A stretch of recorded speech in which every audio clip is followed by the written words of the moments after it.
पालिकेमध्ये सांगितलं की काय म्हणताय 10वी शिकणाऱ्यांना जागे आहेत काढलं आणि जेवढे लोक घरी बसलात त्यांचे PF आणि पेमेंट कधी देणार तुम्ही? 2-2 महिन्याचे पेमेंट तर तुम्ही ठेवून घेतला आहे. आता जाहीर केलं आहे की पालिकेमध्ये 10वी असणाऱ्या माणसाला घ्यायचं. आणि जे अनाडी माणसं त्यांनी काय घरी उपाशी बसायचं का? जेवढे लोक कामं करा होते तेवढे ती PF टाका पहिले. माझा हिडीव दिल्लीच्या त्या कॉन्ट्रॅक्टदारापर्यंत जाऊ द्या. पहिले आमचे PF दिले नाहीत आणि आता जागे भरती करायला लागला तुम्ही. PF दिले नाही तर त्यांनी 2-2 महिने 3-3 महिन्याचा पेमेंट दिला नाही लोकांचा आणि लोक तेवढे घरी बसवले. ही तुमचा कायदा नियम आहे का तुमचा?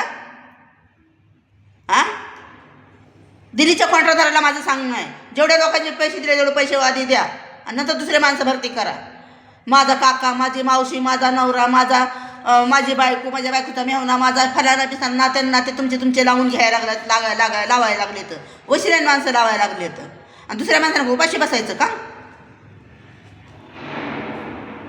पहिले PF टाका, आमचे पेमेंट द्या पहिले आणि नंतर दुसरे माणसं भरती करा. काय चाललंय हे देशामध्ये? भारत देशामध्ये काय चाललंय? काही नाही. आमचे पेमेंट टाका पहिले. लय लोक ओरडाले, बाया गडी ओरडायला तर PF नाही, आमचे PF दिना झालेत, एकतरी पेमेंट दिना झालेत, आमचे राहिलेले पेमेंटसुद्धा दिना 2-3 महिन्याचे एक जणांचे पेमेंट आहेत. दिल्लीमध्ये बसून कारभार करायला लागले तर इकडं बोटावर पाय द्यायला लागले, इकडे तुमच्या खालच्या हाताखाली सुपरवायझर लोक. न्याय आहे का नाही काही देश आमच्याला? हे कुठवर चालायचं असल्या मुंड्या मोडायचं?